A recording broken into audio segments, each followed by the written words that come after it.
पावन आणि पवित्र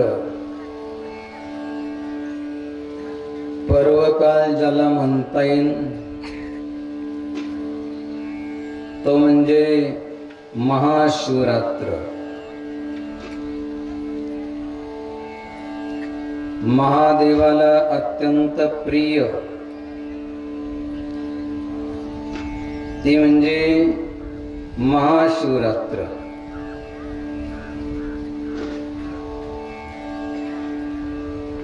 धर्मात्मा पुण्यात्मा शिवाचं भजन करणारे असो किंवा भगवान विष्णूची भक्ती करणारे असो, प्रत्येकाला अपेक्षा असते की महाशिवरात्रीचा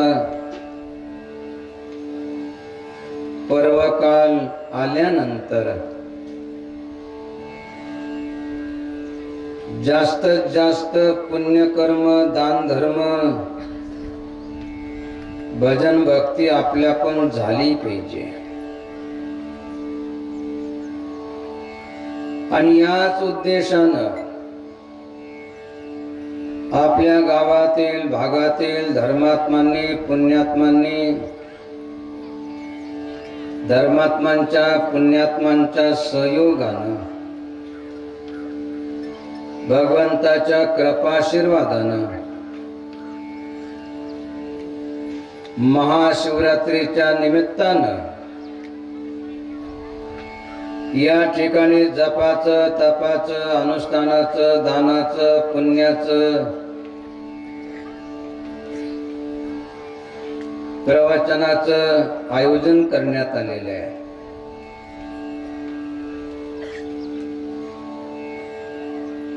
अनेक दिवसापासून सकाळच्या ब्रह्म मुहूर्तामध्ये, रात्रीच्या शांत वातावरणामध्ये अनेक धर्मात्मा पुण्यात्मा या दानानं मिळालेल्या पावन पवित्र भूमीमध्ये येऊन सत्संग, प्रवचनाचं, दानाचं, पुण्याचं जे आयोजन केलेलं आहे त्याचा लाभ घेत आहेत। छोटे छोटे बालक असेन, तरुण असेन, वृद्ध असेन, अनुष्ठानामध्ये या ठिकाणी व्रतस्थ जीवन जगत साधना करत आहेत। आपण या ठिकाणी आज महाशिवरात्रीच्या निमित्तानं जे दुपारचं प्रवचन आहे, संतांची वाणी ऐकण्यासाठी आले आहात। हे सर्व जे आयोजन या ठिकाणी करण्यात आलेले त्याचा उद्देश काय की आपलं धन, तन, मन आणि वाणी पवित्र झाली पाहिजे। नेहमी नेहमी स्मरण करून दिल्या गेलं की दानानं धन पवित्र होतं, सेवेनं तन पवित्र होतं, भगवंताच्या चिंतनानं स्मरणानं मन पवित्र होतं आणि भगवंताचं नाम असेल, श्लोक असेल, दोहा असेल, अभंग असेल तर त्याच्या उच्चारणानं आपली वाणी पवित्र होते।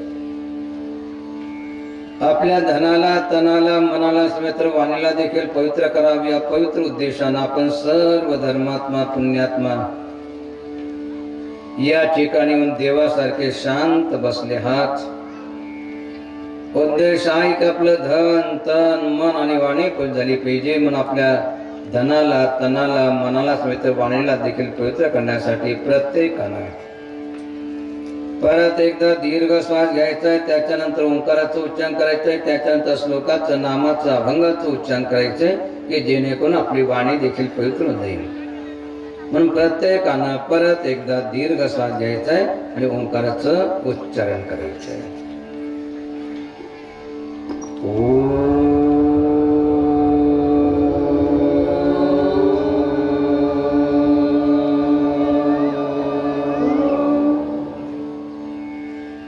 जयंती मंगला काली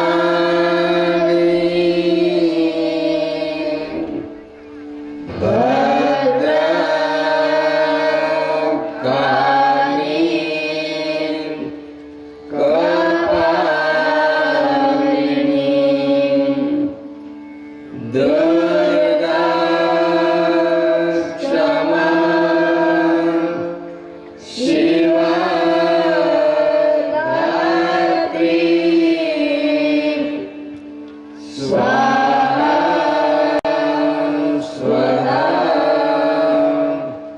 नमस्तुते स्वाहा स्वधा नमस्तुते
संत संग हरि कथा संत संग हरि कथा संत संग हरि कथा संत संग हरि कथा तुलसी दुर्लभ तुलसी दुर्लभ बिना पूर्व के शुभ कर्म से बिना पूर्व के शुभ कर्म से नहीं प्राप्त हो नहीं प्राप्त हो संत संग हरि कथा संत संग हरि कथा संत संग हरि कथा संत संग हरि कथा बिरला पावे को बिरला पावे कोई धन सुत धाराए तो धन सुत धाराए तो पापी को भी हो पापी को भी हो संत संग हरि कथा तुलसी दुर्लभ होय बिना पूर्व के शुभ कर्म से नहीं प्राप्त होय संत संग हरि कथा बिरला पावे कोई धन सूत दारा ये तो पापी को भी होय या पवित्र भूमीमध्ये महाशिवरात्रीच्या निमित्तानं जप चालू आहे, तप चालू आहे, अनुष्ठान चालू आहे, दान पुण्य चालू आहे. त्याचप्रमाणे या ठिकाणी शिव महापुराणाची कथा चालू होती, कालच सांगता झाली आणि सांगतेच्या निमित्तानं तुलसीदास महाराजांचे विचार आपल्याला अगदी विस्तारानं समजून सांगितले होते. तुलसीदास महाराजांचं जीवन चरित्र देखील समजून सांगितलं होतं. ऐकलं असेल आपण, नसल ऐकलं तर थोडक्यामध्ये ज्या तुलसीदास महाराजांचे आई वडील बालपणी वारले,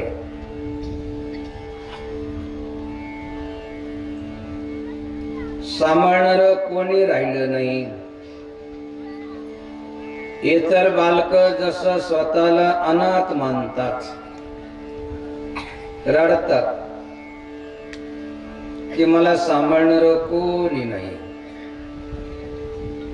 तसे ते रडले नाही, स्वतःला अनाथ मानलं नाही. विश्वास,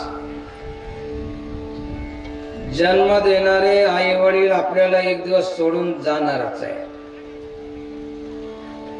परंतु जगाचे माता पिता कधी सोडून जात नाही. ते माझं सांभाळ करतील असा विश्वास असल्यामुळं माता पार्वती जगत जननी ब्राह्मणीच्या रूपानं यायची आणि त्यांना जीव घालायची असा त्या बालकाचा अधिकार. त्यांनी लिहिलेल्या रामचरित मानसवर ते काहींनी आक्षेप घेतला.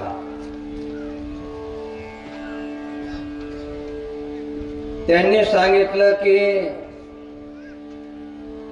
देवांचे देव महादेव आदिनाथ गुरु सकळ सिद्धांचा, त्यांच्या प्रेरणेनं मी हा ग्रंथ लिहिलेला आहे. म्हटले कशाहून? म्हणजे ठीक आहे, तुम्हाला जी परीक्षा घ्यायची ती घ्या.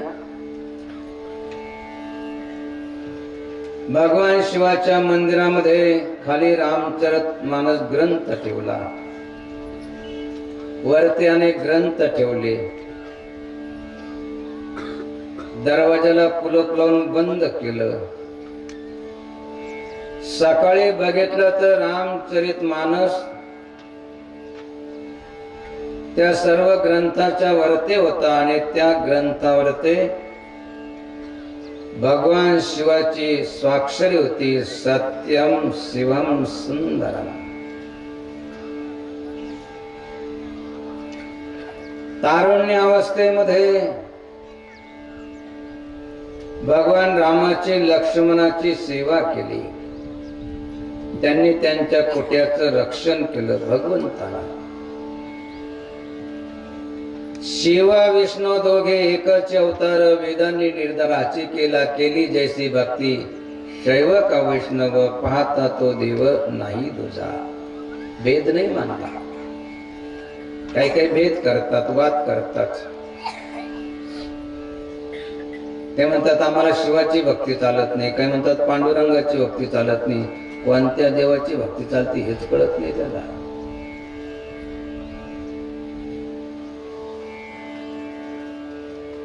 ते बघा दोन्ही देव,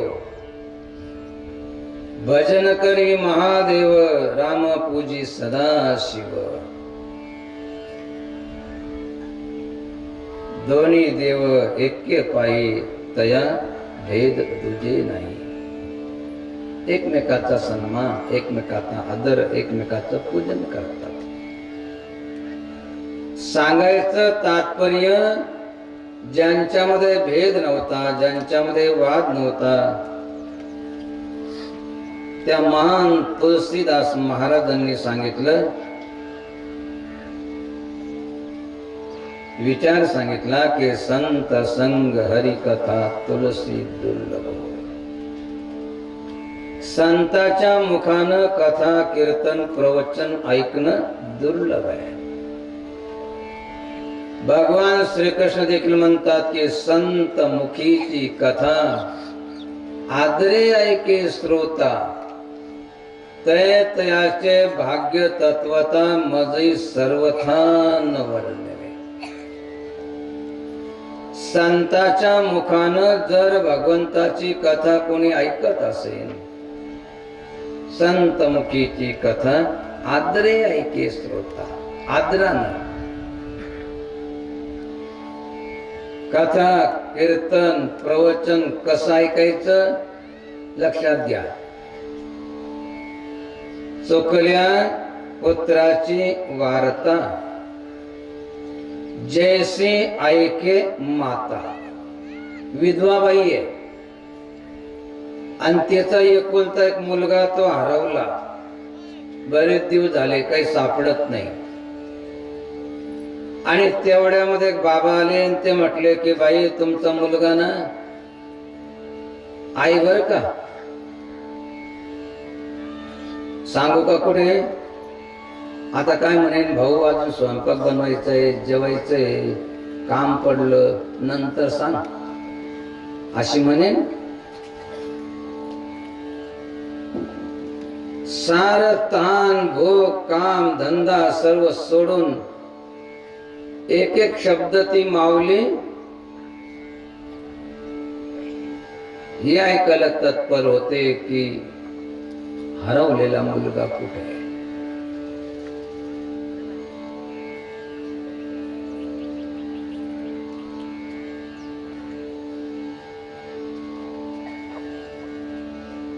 मुलं तर अनेक असू शकतात, परंतु जगत पिता आणि जगत माता त्या भगवान शिवाची आणि आपली कित्येक युगापासून ताटातूट झाली आहे. बिघडले देव आणि भक्त जीव शिवपणे द्वैत. तया देव भक्ता एकांत करी शो सद्गुण. त्या देवाला आणि भक्ताला एकत्र करण्यासाठी ही कथा असते, कीर्तन असतं, प्रवचन असतं. म्हणून असं जे श्रवण करता संत संग हरिकथा तुलसी दुर्लभ होय, बिना पूर्व के शुभ कर्म से नहीं प्राप्त होय. पूर्वजन्माचं प्रारब्ध असल्याशिवाय कथा ऐकण्यासाठी काही पैसे थोडेच लागतात. तमाशाला जायचं असलं तर तिथं तिकीट काढावं लागतं. थिएटर मध्ये जायचं असलं पिक्चर पाहण्यासाठी तर पहिले तिकीट काढावं लागतं, पैसे द्यावे लागतात. हे तर कोणाकडे तिकीट आहे, कोणी पैसे मागितले.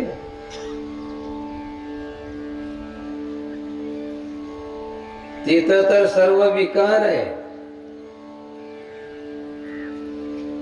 तिथं तर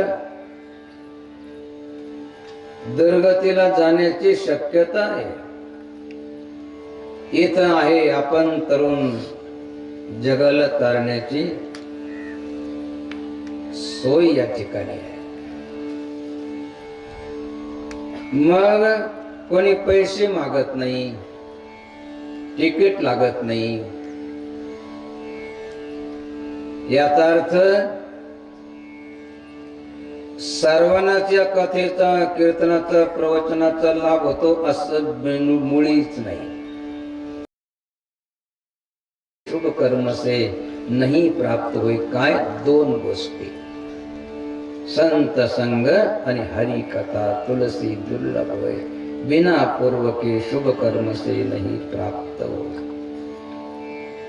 या दोन गोष्टी पूर्वीचं प्रारब्ध असल्याशिवाय मिळू शकत नाही. बाकी मिळेल, काय मिळेल? संत संग हरी कथा बिरला पावे को. बिरला, एखादा लाखो मध्ये हजारो मध्ये एखाद्याला ते प्राप्त होत. बाकी सर्व मिळेल. धन सूत दाना ये तो पापी को भी होय. धन असेल, मुलं असेल,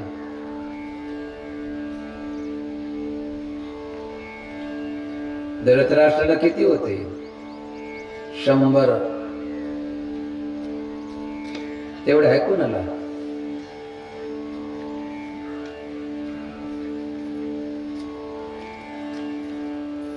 धन सूत दारा पत्नी किती असेल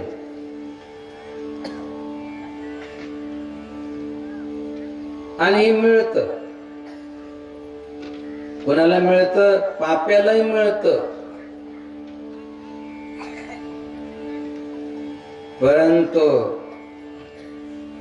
पाप्याला 2 गोष्टी मिळत नाही, संत संग, हरिकथा. म्हणून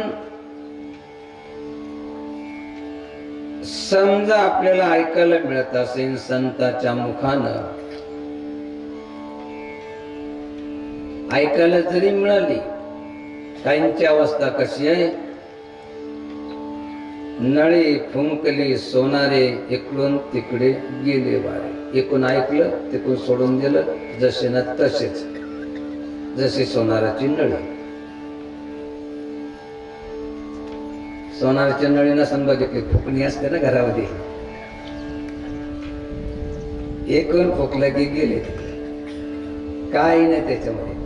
तसं काहींची अवस्था आहे. या कानानं ऐकलं, त्या कानानं सोडून दिलं. जो ऐकतो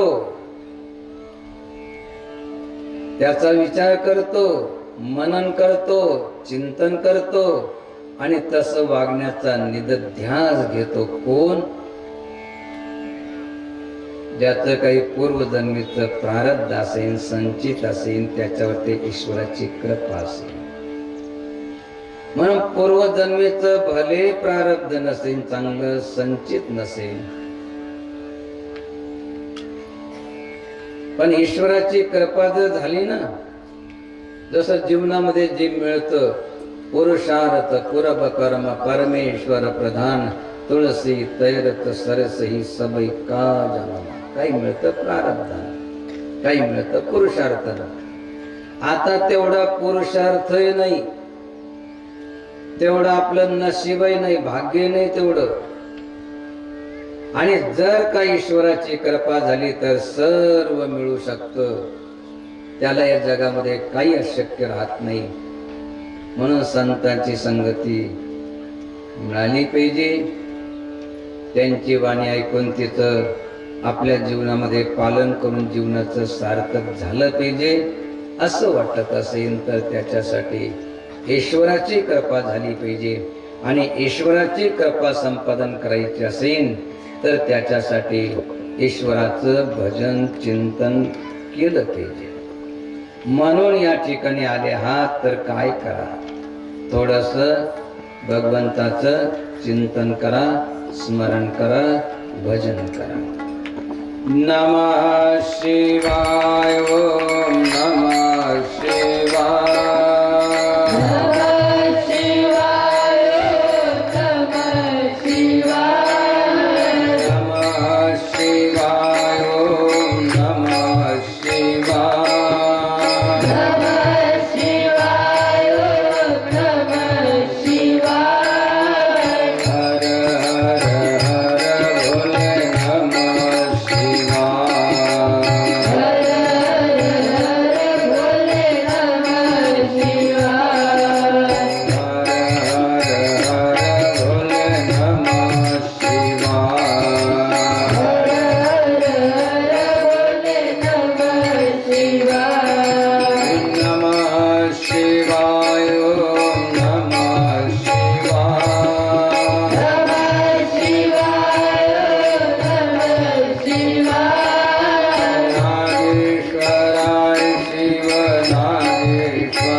पते हर हर महादेव। गोपाल कृष्ण भगवान की जय। श्री गुरुदेव दत्त दत्त दत्त। निरंजन सद्गुरु जनार्दन स्वामी महाराज की जय। महामंडलेश्वर स्वामी परमानंद गिरिजी महाराज की जय। पुंडलिकावर देव विठ्ठल श्री ज्ञानदेव तुकाराम। पंढरीनाथ भगवान की जय। पवनपुत्र हनुमान की जय। रामचंद्र भगवान की जय। भाग्यश्री माता की जय। नागेश्वर भगवान की जय। पशुपतेश्वर भगवान की जय। सब संतन की जय। संतांची अभंगवाणी जिचा कधी भंग होत नाही, जिचा कधी नाश होत नाही, असे संतांची अभंगवाणी ऐकून त्या अभंगवाणीचं जर आपल्या जीवनामध्ये पालन केलं तर आपल्या 42 फळाचा म्हणजे 21 आईच्या आणि 21 वडिलांच्या अशा 42 फळांचा उद्धार होतो. संतांची अभंगवाणी केवळ आपल्या वाचेनं उच्चारली तर आपली वाणी पवित्र होते. म्हणून आपल्या वाणीला पवित्र करण्यासाठी प्रत्येकानंच अभंगवाणीचं उच्चारण केलं पाहिजे आणि प्रत्येकालाच अभंगवाणीचं उच्चारण करता यावं आणि प्रत्येकाची वाणी पवित्र व्हावी या उद्देशानं अगदी साध्या सोप्या चालीमध्ये अगोदर आम्ही अभंग म्हणतो, नंतर प्रत्येकानं अभंगाचं उच्चारण करायचं आहे. शिवरात्र व्रत करी यथाविधी. शिवरात्र व्रत करी यथाविधी. शिवरात्र व्रत करी यथाविधी. शिवरात्र व्रत करी यथाविधी. भावे पूजयादि शिवलिंग. भावे पूजयादि शिवलिंग. भावे पूजयादि शिवलिंग. चुकेल जन्माचे बंधन. चुकेल जन्माचे बंधन. चुकेल जन्माचे बंधन. चुकेल जन्माचे बंधन. पुनरागमन नाही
यथाविधी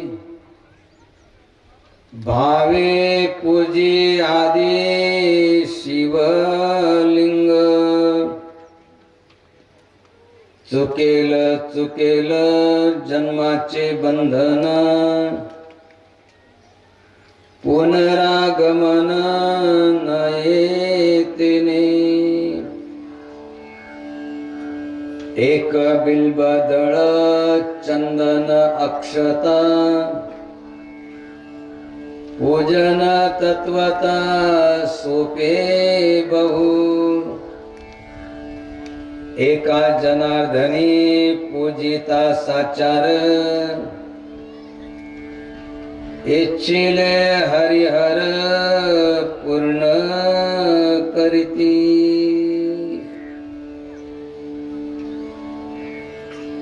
या जगामध्ये जे धर्मात्मा आहे पुण्यात्मा आहे भगवंताचे भक्त आहे ते अनेक प्रकारचे व्रत करतात जसं सोमवार व्रत आहे एकादशी व्रत आहे प्रदोष व्रत आहे चांद्रन व्रत आहे त्याप्रमाणे शिवरात्र व्रत आहे आपण सर्व धर्मात्मा पुण्यात्मा या ठिकाणी महाशिवरात्रीच्या केवळ शिवरात्रच नाही महाशिवरात्रीच्या निमित्तानं आले आहात प्रत्येकाची इच्छा आहे की आम्हाला महाशिवरात्रीच्या निमित्तानं शिवरात्र व्रत करता आलं पाहिजे हे महाशिवरात्र किंवा शिवरात्र व्रत कसं करायचं संत सांगतात की शिवरात्र व्रत करी यथाविधी त्या शिवरात्र व्रताची जी विधी आहे ते आपण सर्व करा समजा आपण शिवरात्र व्रत जसं करायला सांगितलं तसं जर केलं तर काय होईल त्याचा लाभ दुसऱ्या चरणामध्ये सांगतात चुकेल चुकेल जन्माचे बंधन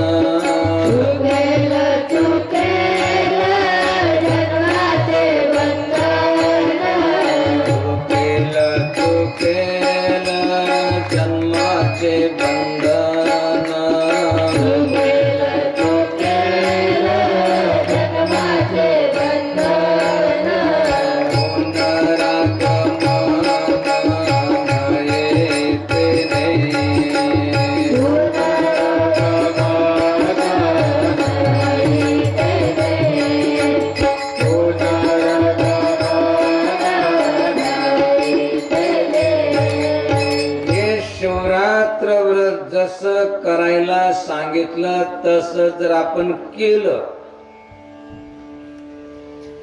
तर त्यानं काय होईल चुकेल चुकेल जन्माचे बंधन पुनरागमन नये तेने पुनरागमन म्हणजे पुनरपि जननम पुनरपि मरणम पुनरपि जननी जठरे जैनम जन्म झाला की मृत्यू आणि मृत्यू झाला की जन्म हे जे चक्र जीवाच्या पाठीमागं लागलेलं आहे कधी पशुच्या पक्षाच्या वृक्षाच्या जीवजंतूच्या गतीला जात राहतो तिथलं दुःख भोगत राहतो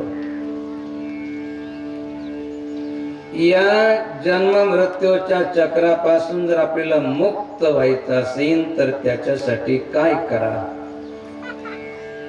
यथाविधी जसं सांगितलं त्या विधीप्रमाणे हे शिवरात्र व्रत करा त्यानं काय होईल चुकेल चुकेल जन्माचे बंधन पुनरागमन नयेतेने म्हणजे आपण जन्म मृत्यूच्या चक्रापासून मुक्त व्हा म्हणजे मेल्यानंतरच आपल्याला लाभ होईन असं नाही, जिवंतपणे. जे खरे संत असतात ना, ते मेल्यानंतर त्याच्यानंतर जास्त विश्वास ठेवत नाही, बिलकुलच ठेवत नाही असं नाही. मेल्यानंतर देखील जे चांगलं वाईट कर्म केलेलं त्याचं फळ मिळतच. परंतु संत सांगतात मेल्यानंतर काय मिळतं त्याचा जास्त विचार करू नका.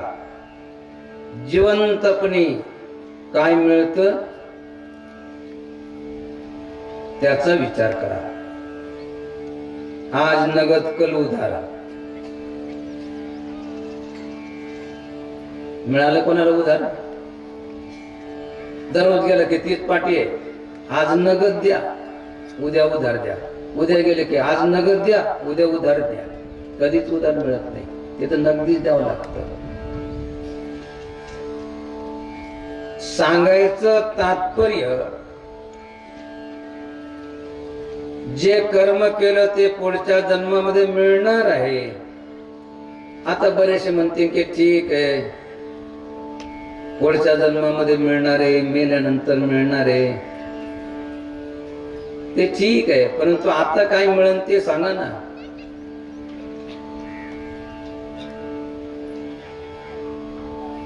कारण आता काय मिळतं त्याला जास्त महत्व आहे. जसं आपल्याला सांगितलं, आपल्याला जेवण मिळणार नाही, पाणी मिळणार नाही, चांगले कपडे मिळणार नाही. हा मेले का मग चांगला बुंदीचा दिवस घालव. तुम्हाला बुंदीचा लागल्यास बासुंदी बनव. कोण कोण तयार आहे वरात करा बरं. अहो बुंदीचा दिवस घालव ना. आता नाही मिळणार काहीच. आता खायला नाही मिळणार, कपडे नाही मिळणार, लुगडं नाही मिळणार, साडी नाही मिळणार, चोळी नाही मिळणार. हा मेल्यानंतर बुंदीचा दिवस.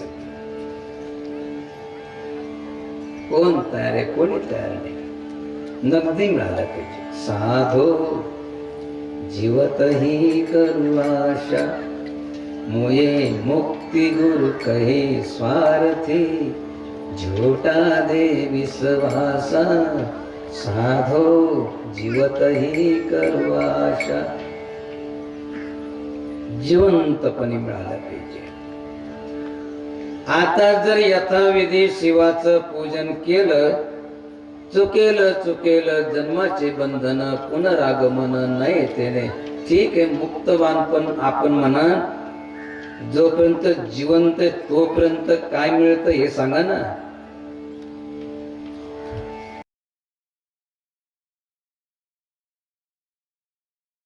एकनाथ महाराज सांगतात, एका जनार्दनी पूजिता साचार, एका जनार्दनी पूजिता साचार, एका जनार्दनी पूजिता साचार, एका जनार्दनी पूजिता साचार, इच्छिले हरिहर पूर्ण करती, इच्छिले हरिहर पूर्ण करती, इच्छिले हरिहर पूर्ण करती. जर का यथाविधी जसं सांगितलं त्याप्रमाणे आपण शिवरात्र व्रत केलं, चुकेल जन्माचे बंधन, पुनरागमन नाही. मेल्यानंतर परत या जन्म मृत्यूच्या चक्रामध्ये आपल्याला भ्रमण करावं लागणार नाही. आपण म्हणा जिवंतपणे काय मिळेल? एका जनार्दने पूजिता साचार, आचार सहित जर समजा पूजन केलं तर इच्छिले हरी हर पूर्ण करते.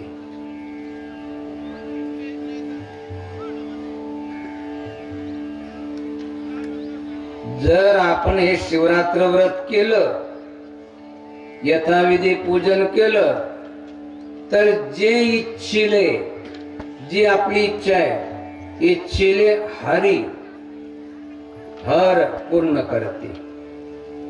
पूजन केलं शिवाचं आणि इच्छा पूर्ण कोण करेल? सर्वात पहिलं हरी करतील. बघा कसं, दोन जर पार्ट्या असल्या ना, एका पार्टीचं काम करून दुसऱ्या पार्टीकडे आपलं काम मागायला जाते, तर बघा काय होतं. पण इथं पूजन करायचं, व्रत करायचं, शिवरात्र व्रत, शिवाचं व्रत करायचं, आणि जी इच्छा असेल ते पूर्ण करत कोण? इच्छिले हरी हर पूर्ण करते. हरी हर पूर्ण का करतात? कारण ते दोन्ही एकच आहे. हरिहर एक रूप गुणशीला, करत स्वामी सेवक की लीला. रहते दो पूजत पूजवावत, पूजा पद्धती सब नहीं सिखावत. मारुती बन हरि सेवा किनी, रामेश्वर बन सेवा मिनी. दोन्ही एकच आहे. एकमेकाची मर्यादा, एकमेकाचा आदर. भजन करी महादेव, राम पूजी सदा शिव, अशी मर्यादा. अशा त्या महादेवाचं जे व्रत आहे, कोणतं? शिवरात्र व्रत. काय करायचंय?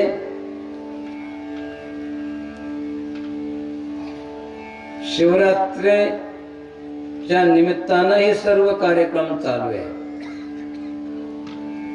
आपण काय करा, या जगामध्ये सुख आणि परलोकामध्ये सद्गती प्राप्त करून घ्यायची असेल, आपल्या सर्व इच्छा पूर्ण व्हाव्या असं वाटत असेल, तर त्याच्यासाठी हे शिवरात्र व्रत करा. शिवरात्र व्रत कसं करायचं?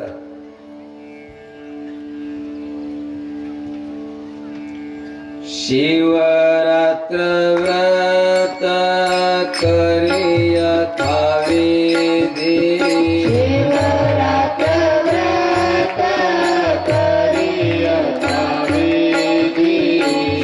शिवरात्र व्रत करिया थाविधी. शिवरात्र व्रत करिया थाविधी. भावे पूजी आदि शिवलिंग, भावे पूजी आदि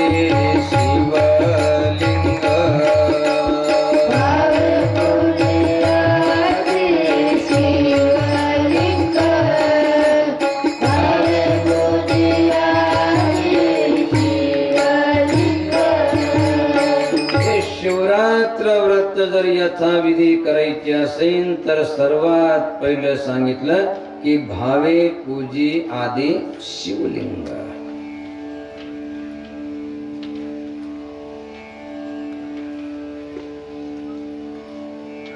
हे शिवलिंग म्हणजे नेमकं काय? हे सर्वात पहिलं समजून घ्या.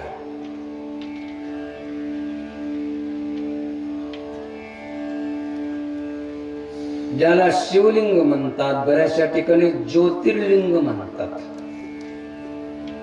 ज्योती, प्रकाश स्वरूप.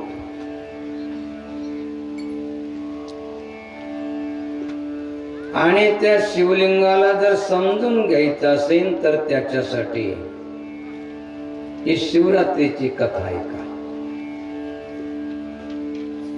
नामदेव महाराज म्हणतात, ऐका सावधान कथा शिवरात्र. ऐका सावधान कथा शिवरात्र. ऐका सावधान कथा शिवरात्र. ऐका सावधान कथा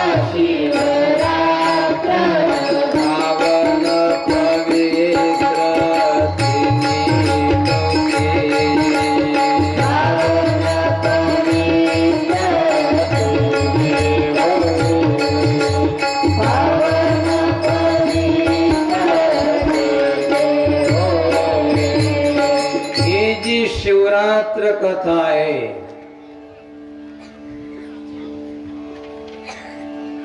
शिवलिंगाची कथा आहे, ज्योतिर्लिंगाची कथा आहे. ऐका सावधान कथा शिवरात्र पावन पवित्र तिन्ही लोके त्रैलोक्यामध्ये. जर श्रद्धा भावना ठेवून ही कथा आपण ऐकली, त्याप्रमाणे आचरण केलं तर त्याचा फायदा दुसऱ्या चरणामध्ये नामदेव महाराज सांगतात, भाव धरणीया आचरती जरे. भाव धरणीया आचरती जरे.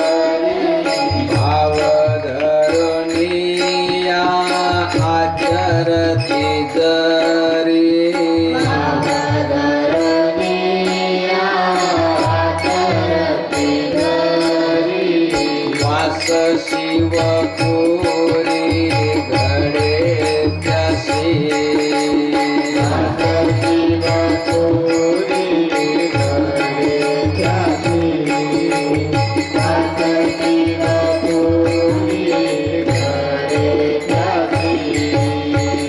भाव श्रद्धा विश्वास ठेवून ही शिवरात्रीची कथा, शिवलिंगाची कथा,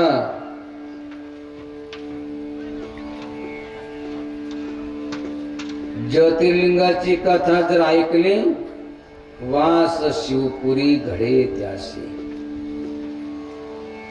शिवपुराणामध्ये कैलास आवडते त्याला निवास घडेल. त्याच्यासाठी ऐका सावधान कथा शिवरात्र पावन पवित्र तिन्ही.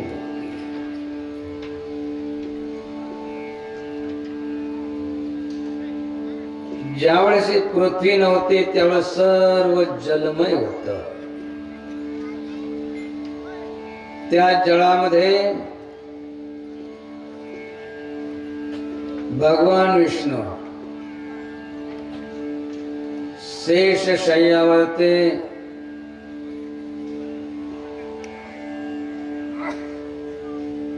योग निद्रेमध्ये झोपलेले होते. त्यांच्या नाभीमधून एक कमळ निर्माण झालं आणि ते पाण्याच्या वरती आलं.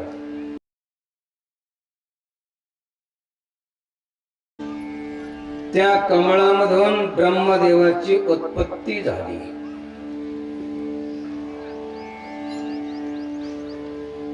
इकडं तिकडं बघितलं की सर्व जलमय आहे. विचार करायला लागलो की आपण आलो कुठून, आपण काय करायचंय. त्यांना एक शब्द ऐकायला आला, तप तप करा. त्यांनी तपश्चर्या सुरू केली. कशासाठी, मी कोण आहे, कुठून आलो.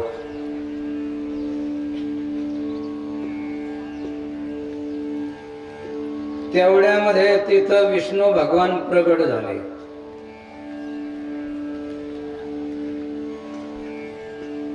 विचार करायला लागले.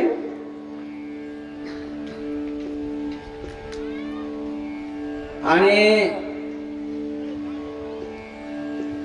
त्या दोघांमध्ये थोडासा वाद म्हणजे भांडण नाही, चर्चा सुरू झाली की मोठं कोण आहे. भगवान विष्णू म्हटले की मी मोठं आहे.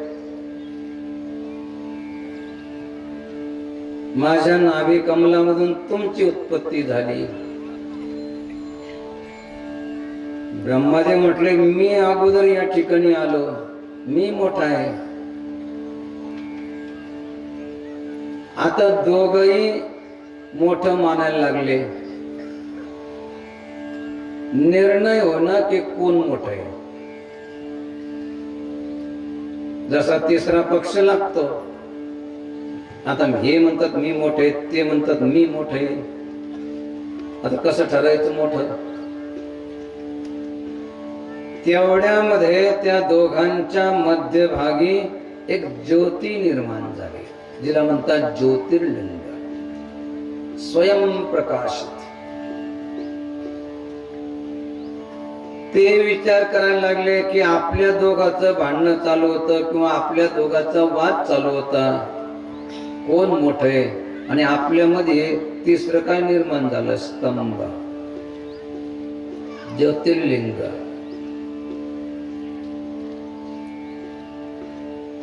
त्यांना कळेना की हे काय निर्माण झालं, हे निर्माण कुठून झालं आणि याचा अंत कुठे?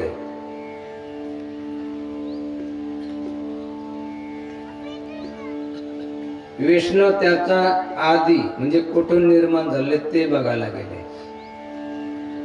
ब्रह्मदेव त्यांचा अंत बघायला गेले. ना अंत सापडला ना आधी सापडलं. असं ते ज्योतिर्लिंग स्वयंभू जे निर्माण झालं, ज्याला आपण आज पिंड मानतो, अशा प्रकारे ते निर्माण झालं. त्यांचा वाद मिटेना म्हणून त्यांनी त्या ज्योती स्वरूपाला, त्या शिवलिंगाला, लिंग याचा अर्थ अजून एक होतो खून.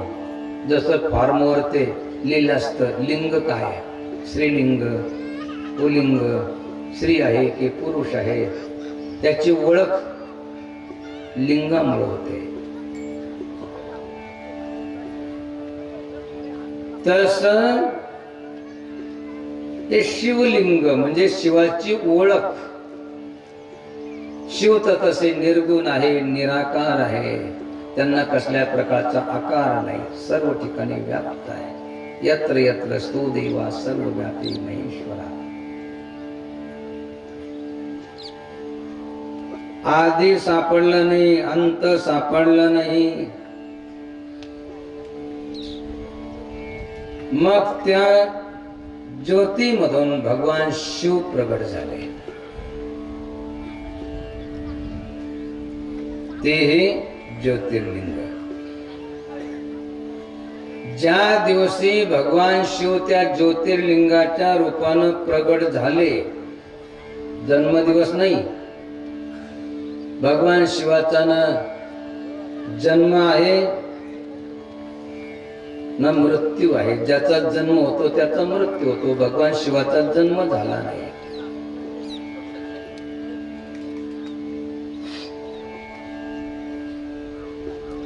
सर्वाचे पिता कोण असेल तर भगवान शिव आहे. विश्वाद्यम विश्वबीजम निखिलम भरम पंचवत्रम त्रिनेत्रकम. जसं भगवान शिवाचं विवाह ठरला, इच्छा नव्हती त्यांना, परंतु एक असुर अत्यंत मातला, त्यानं वरदान मिळवलं होतं की जोपर्यंत भगवान शिवाचा विवाह होत नाही तोपर्यंत तो मरणार नाही. म्हणून देवता लोकांनी त्यांचा विवाह ठरवला. यांना तर त्या विवाहाशी काही घेणं देणं नव्हतं.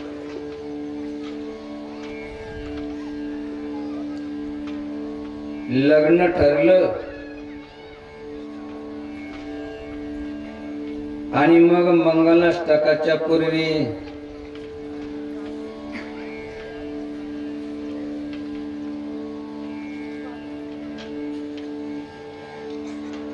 भगवान शिवाला विचारलं की तुमचा बाप कोण आहे? विचारतात का? तुम्ही सांगायला लग्नाच्या वेळेस आमचं झालं असतं, आम्ही सांगितलं असतं.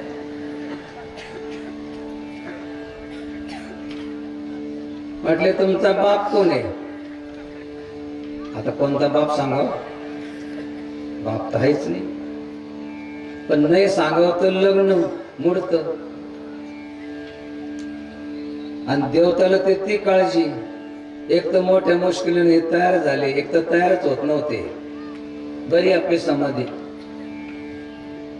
पण त्यांच्या स्वार्थासाठी त्यांनी सर्व ठरवलं. म्हटले भोलेनाथ आता थोडक्याहून चाललं, जर बापाचं नाव नाही सांगितलं तर लग्न होणार नाही, लग्न झालं नाही तर आम्ही वाचणार नाही, कारण आपलं लग्न झाल्याशिवाय त्या तारकासुराचा वध होणार नाही आणि आम्ही वाचणार नाही.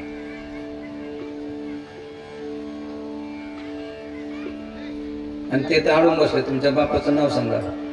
म्हणजे सांगून द्या ना, द्या का ते सांगा. म्हणजे ठीक आहे, ब्रह्मदेव.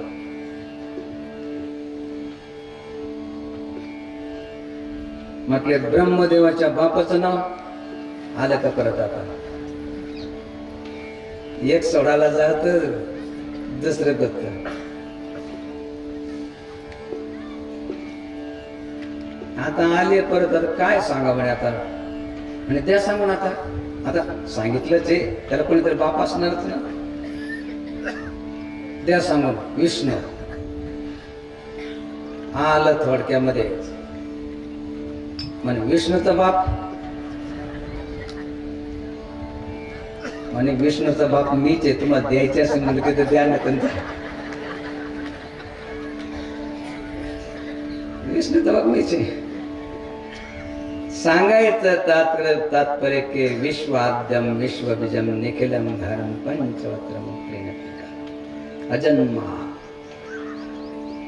ज्यांचा जन्म झाला नाही त्यांचा मृत्यू नाही.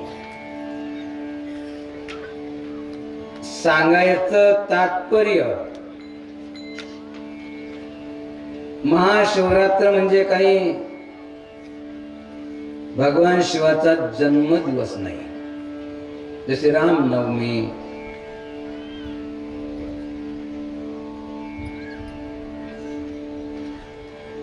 गोकुळाष्टमी, तशी ही काही भगवान शिवाची जन्म नाहीये.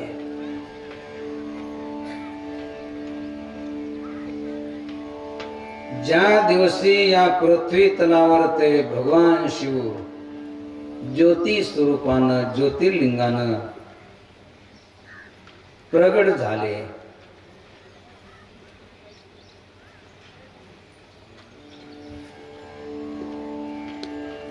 ती ही महाशिवरात्र. अशी जी महाशिवरात्रीची कथा आहे, महाशिवरात्रीच्या निमित्तानं ती ऐकली पाहिजे. ऐका सावधान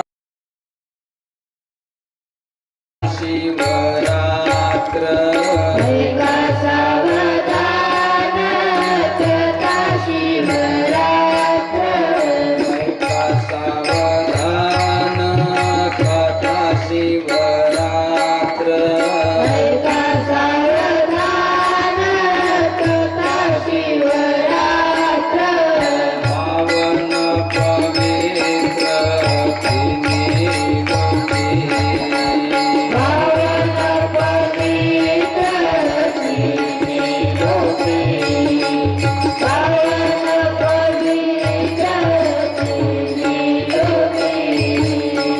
ऐका सावधान कथा शिवरात्र, पावन पवित्र तिन्ही लोकी, भाव धरोनिया आचरती जरी, वास शिवपुरी घडे त्यासी.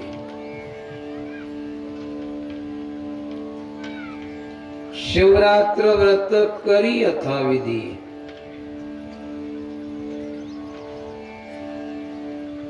यथाविधी तो शिवरात्रचं व्रत करा. कसं करायचं? नामदेव महाराज सांगतात.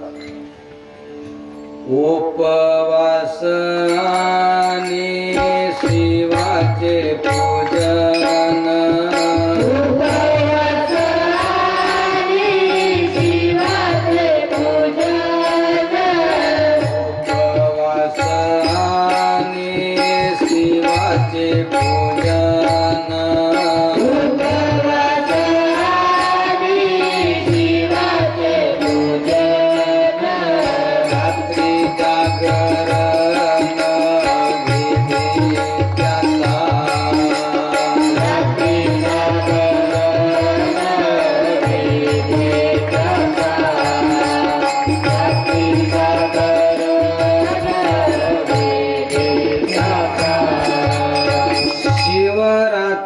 व्रत करी यथाविधी, जशी त्याची विधी आहे त्याप्रमाणे हे शिवरात्र व्रत करा. कशी विधी आहे? उपवास आणि शिवाचे पूजन, रात्री जागरण विधी त्याचा. उपवास करा. उपवासाचा एक अर्थ आहे, उप म्हणजे जवळ आणि वास म्हणजे निवास.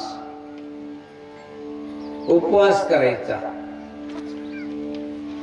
रात्रंदिवस भगवान शिवाच्या चिंतनामध्ये स्मरणामध्ये राहणं खरा उपवास आहे.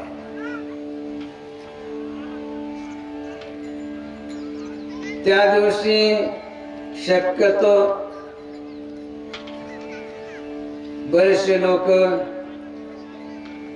काहीच घेत नाही, काही फक्त पाणी घेतात.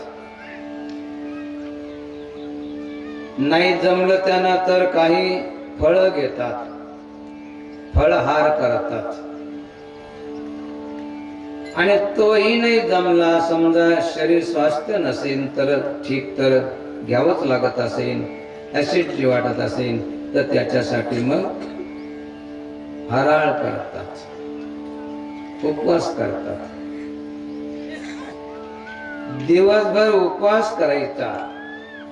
उपवास करायचा म्हणजे खऱ्या अर्थानं उपवासाचा अर्थ होतो उप म्हणजे जवळ आणि वास म्हणजे निवास.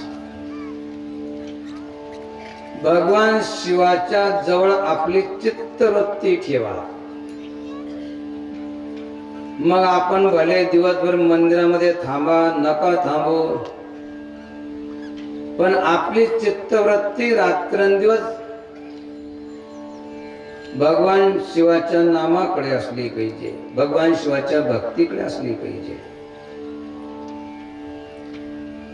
उपवास आणि शिवाचे पूजन. शिवरात्र व्रत कसं करायचंय? जेणेकरून चुकेल जन्माचे बंधन पुनरागमन नाही तेने, एका जनार्दनी पूजित साचार, इच्छेले हरी हर पूर्ण करते. आपल्या इच्छा पूर्ण होईल. भगवान शिव अशी देवता आहे. भोळा महादेव ज्यांना म्हणतात. भोळा म्हणजे खरंच भोळा बरं का, खूप भोळा. काही मागाने देऊन टाकतो.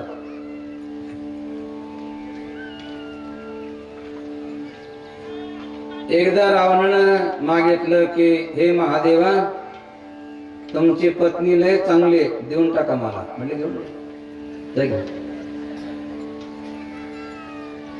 देऊन टाकले. आपण नका देऊ बरं का, तेवढे भोळे नका होऊ. हा भोळ व्हा. काही माता लयच भोळ्या असतात, स्त्रिया लयच भोळ्या असतात. ते म्हणतात ना, बाई मी भोळी, बाई मी भोळी, मी खाते पुरणपोळी, नवऱ्याला देते शेळी पोळी. किती भोळी असं ना. नवऱ्याला शेळी पोळी देते आणि आपण पुरणाची पोळी खाते. किती भोळे.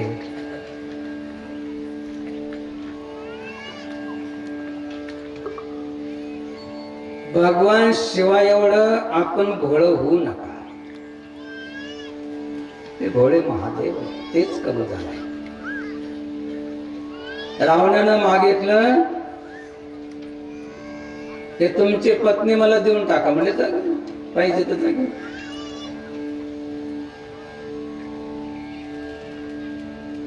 घेतली ना रावणानं पत्नी भगवान शिवाची, चालला गेला.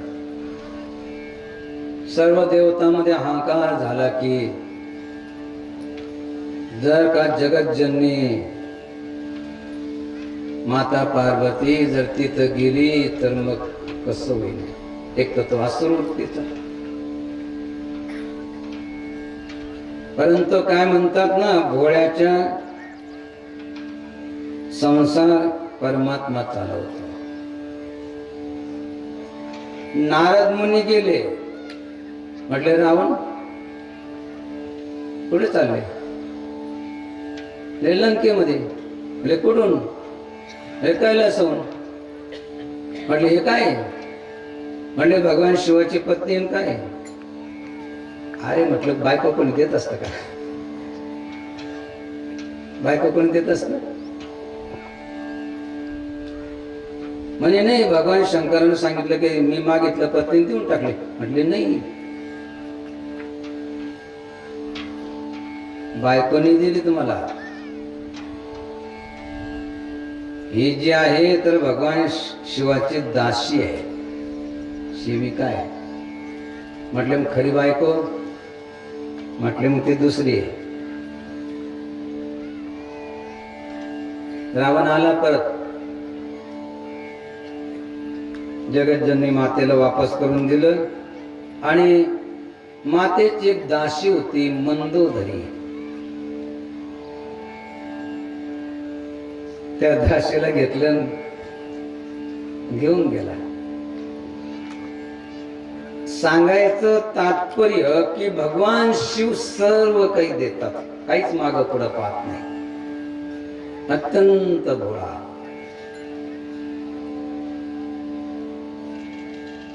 कधी कधी जास्त भोळं झालं तर त्याचे त्रास होतो, तरी सहन करतात.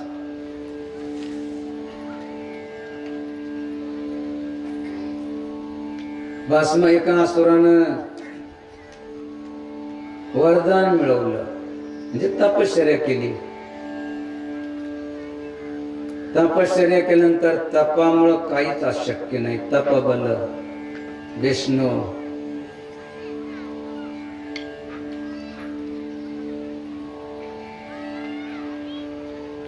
शिव ब्रह्मदेव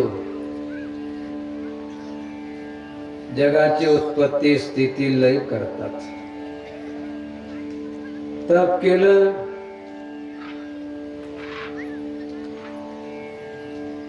आणि म्हटले की असा वरदान द्या की ज्याच्या डोक्यावर ते हात ठेवील ते भस्म झाला पाहिजे.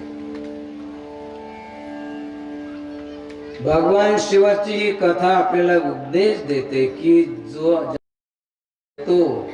तो कसा आहे ही बघा. अपात्राला जास्त पात्रता देऊ नका. त्याला भस्म होण्याचं वरदान दिलं, त्याचं नाव पडलं भस्मासूर. ज्याच्या डोक्यावर हात ठेवेन, ज्या वस्तूवर हात ठेवेन ते भस्म होऊन जाईल, राख होऊन जाईल. त्यानं विचार केला की भगवान शिवाची पत्नी अत्यंत सुंदर आहे, आपण काय करू, भगवान शिवाच्या डोक्यावरती हात ठेवू, ते भस्म होऊन जातील, त्यांची पत्नी आपल्याला मिळून जाईल. म्हणून लागलं भगवान शिवाच्या पाठीमागे. भगवान शिव पुढं. त्यांच्यामध्ये सर्व सामर्थ्य होतं, परंतु ही शिव लीला आहे, कृष्ण लीला आहे, राम लीला आहे. जसं नाटक पहिल्यानं करायचे,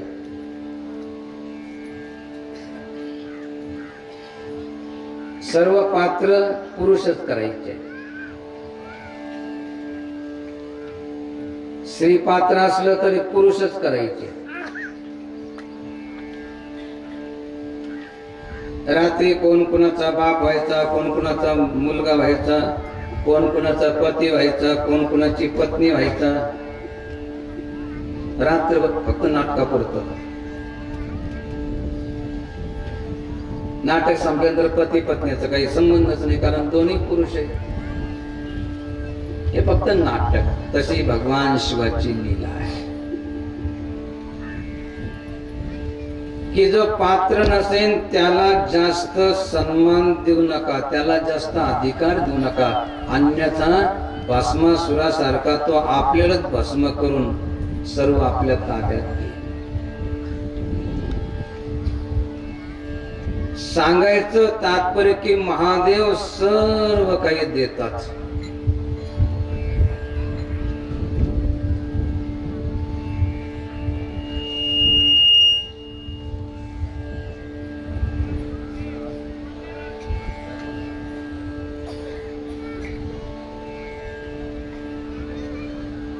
भगवान शिव सांगतात की एवढे भोळवू नका, अन्यथा झाले तर कोणी ना कोणी रक्षण करता आपला पाहिजे. आणि ज्या वेळेस तो पाठीमाग लागला तर भगवान विष्णूनं असं सुंदर मोहिनीचं रूप धारण केलं. भगवान विष्णू जशी हावभाव करायला लागले तसा तो असुर हावभाव करायला लागला. आणि ज्या वेळेस मोहिनी रूप धारण केलेल्या विष्णूने ज्यावेळेस आपला हात आपल्या डोक्यावर घेतला, त्यानं आपला हात आपल्या डोक्यावर घेतला आणि त्याचं भस्म होऊन गेलं. कारण ज्याच्या डोक्यावर गेला भस्म झाला. सांगायचं तात्पर्य आपल्याला हे आहे की भगवान शिवाचं पूजन करा. कसं करा? उपवास आणि शिवाचे पूजन. उपवास आणि शिवाचे पूजन. उपवास आणि शिवाचे पूजन. उपवास आणि शिवाचे पूजन. रात्री जागरण विधीच्या. रात्री जागरण विधीच्या. रात्री जागरण विधीच्या. उपवास करा, शिवाचं पूजन करा.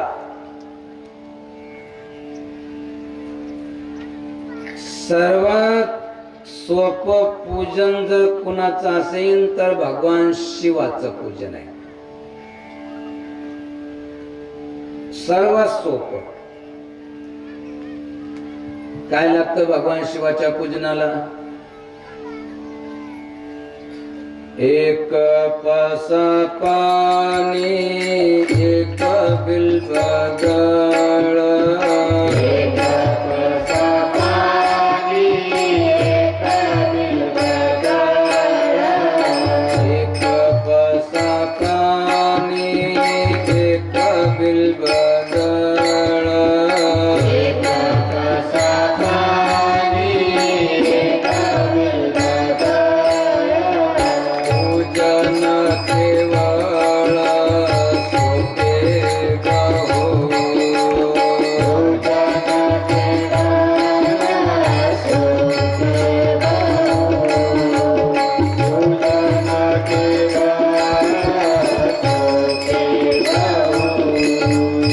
नामदेव महाराज म्हणतात की शिवाच्या पूजनाला जास्त काही लागत नाही. एक लोटाभर पाणी, एक पसा पाणी, एक बिल्वदळ, एक बेलाचं पान,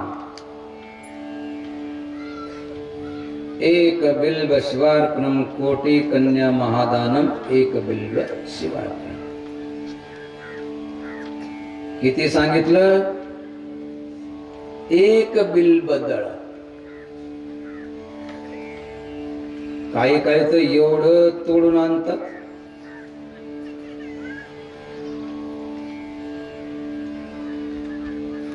असं वाटतं की 2-4 दिवस जर का उत्सव चालू असला तर सारं झाडच तोडून आणतील का काय?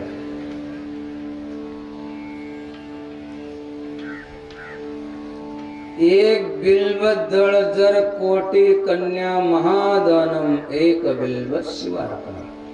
कोट्यावधी कन्यादान केल्यानंतर जेवढं पुण्य होतं तेवढं एक बेलाचं पान वाहिल्यानंतर प्राप्त होतं.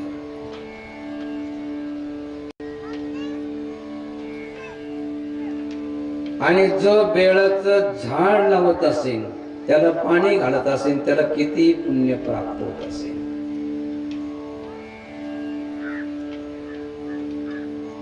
एखादं तरी बेलाचं झाड आपल्या शेतामध्ये लावा. खूप पुण्य होईल आपल्याला.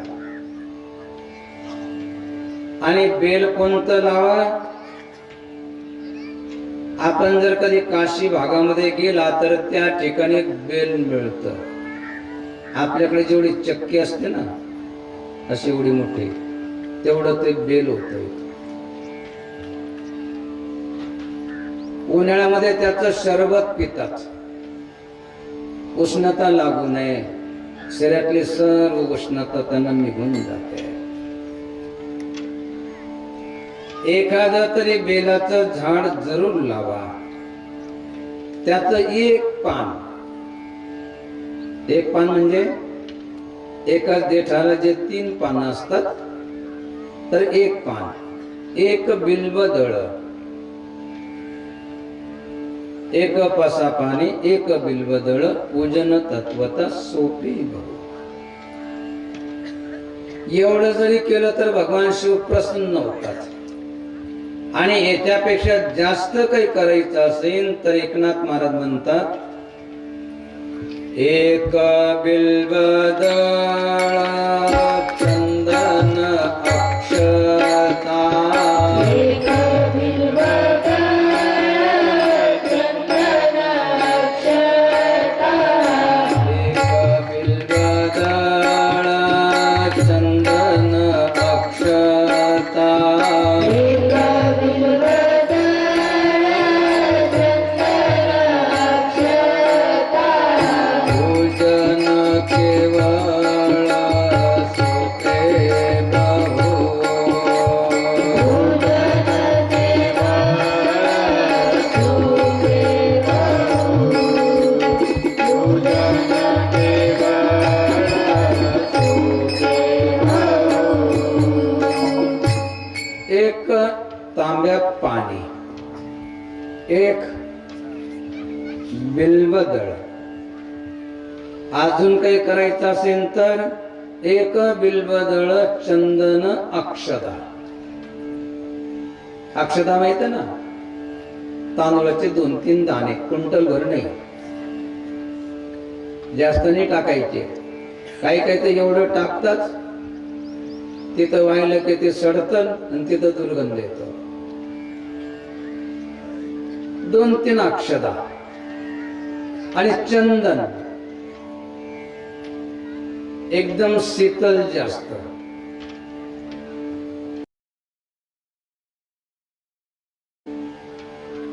जसं संतांचा परोपकार वर्णन करताना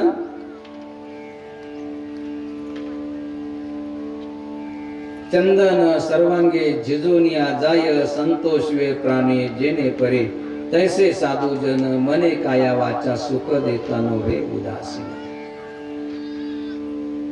चंदन जसं सर्व घेसून जात, ज्यानं घासलं त्याला शीतलता देत, सुगंध देत. एवढंच काय, एखाद्या कोराडीनं जर त्या चंदनाला घाव घातला तर घाव घालणाऱ्या त्या कोराडीला देखील चंदन शीतलता देत, सुगंध देत. असा स्वभाव आहे. एक चंदनाचं लाकूड 2-3 वर्ष चालतं. सांगायचं तात्पर्य की भगवान शिवाला काय जास्त लागत नाही. अक्षदा नेहमी मिळतात, पाणी नेहमी मिळतं, फुलं कदाचित नेहमी मिळत नाही, फळं नेहमी मिळत नाही, पानं नेहमी मिळतात. आणि फळ द्यायचंच असेल तर धोत्र्याचं धतुरा फळ, जे खाल्लं की माणसं मरतात, जे आपल्याला चालत नाही. भगवान शिवाला सारं चालतं. राख सावडायला गेले तर स्नान करतात. चिता भस्म, मेलेल्या माणसाचं जे भस्म आहे, भगवान शिव म्हणतात तुम्हाला नाही लागत ना, आम्हाला. आणि असा एकच देव आहे की ज्याला काही लागत नाही, तो स्वरूप देत राहतो. आणि जगाचं कल्याण करण्यासाठी किती संकट आलं तरी स्वतः सहन करतो, पण जगाला वाचवतो. देवदानवांनी मिळून समुद्र मंथन केलं. अनेक रत्न निघाले, लक्ष्मी निघाली, भगवान विष्णूला घेऊन टाकली. ऐरावत हाती निघाला, इंद्राने घेऊन टाकला. जे चांगले चांगले होते ते घेतले, पण ज्या वेळेस हलाहल विष निघालं ना, सर्वचे सर्व पळायला लागले. एक तर थांबवते तर बर, पळून पुढे जाणार आहे ते तर सर्वच ठिकाणी पसरायला लागलं. मग सर्व भगवान शिवाकडे, त्यांना काय आपले ते भोले बाबा तर बस काही घेणं देणं नाही, आपलं आपापल्या ध्यानामध्ये मस्त होते. सर्व त्यांच्याकडे गेले की भोलेनाथ बाबा हलाहल विष निघालं, हे त्रैलोक्य सर्व जळून भस्म होईल. म्हटले काय करायचं? म्हटले तर तुम्ही घेऊन टाका. भगवान शिवानं ते घेतलं. आता पोटात जाईन तर त्याच्यापासून त्रास होईल, बाहेर ठेवा तर सर्व जग भरपूर मरतय, म्हणून ते कंठामध्ये साठवलं. हलाहल विष, निंदा विष आहे. काही काही लोक निंदेचे शब्द काढत राहतात. अपशब्द विष आहे, ते कंठामध्ये साठवा. पोटामध्ये जर साठवलं तर आपल्याला त्रास, बाहेर टाकलं तर जगाला त्रास. नीलकंठ झाले.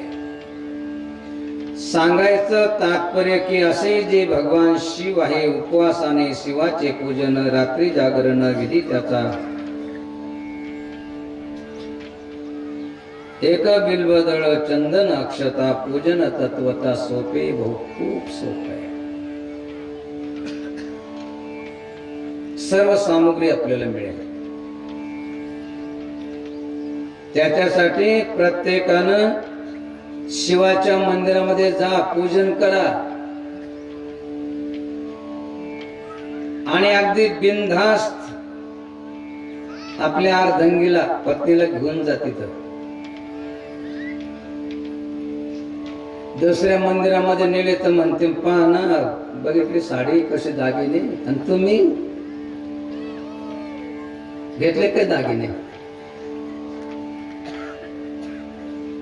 आपला अपमान करेल. तुम्ही ना काहीच घेत नाही. भगवान शिवाच्या मंदिरामध्ये म्हणतील का असं, घ्या पावडर थोडीशी आपल्याला. तिथं पावडर कोणती असते? मसनामधली.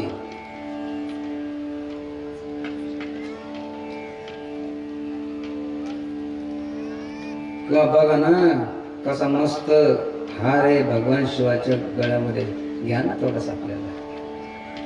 घ्यायचं तर प्रश्न नाही. त्यांना जर म्हटलं येऊ का, तर तो म्हणजे जाऊ का, तुम्ही ना काही मीच जातो. त्याला चोराचं भय नाही, कोणी त्याला मागत नाही. असे भगवान शिव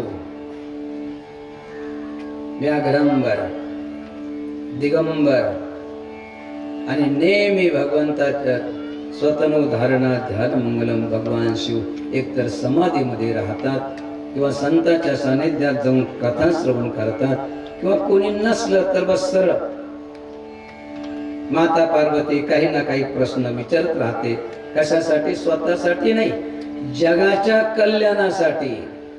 आणि भगवान शिव कथा सांगत राहतात. त्याच्यापासून ती ऐकल्यानंतर जगाची व्यथा निवृत्त होते. त्याच्यासाठी ही भगवान शिवाची कथा ऐका सावधान. कथा शिवरात्र पावन पवित्र तिन्ही लोकी, भाव धरुणी या आचरती जरी, वास शिवपुरी घडे त्यासी. उपवासाने शिवाचे पूजन, रात्री जागरण, विधी त्याचा. एक पसा पाणी, एक बिल्वदळ, पूजन तत्वता सोपे बहु. नामा म्हणे करा नामाचा गजर, मुखी हरी हर हर हर शब्द हर हर. सर्व हरण करून घेतात. जीवाचं पाप ताप दुःख सर्व हरण करून घेतात. आणि त्याच्या बदल्यामध्ये सुख समाधान देतात असे अत्यंत जगाचे माता पिता भगवान शिव आणि माता पार्वती अशा प्रकारचे त्यांचं शिवरात्र व्रत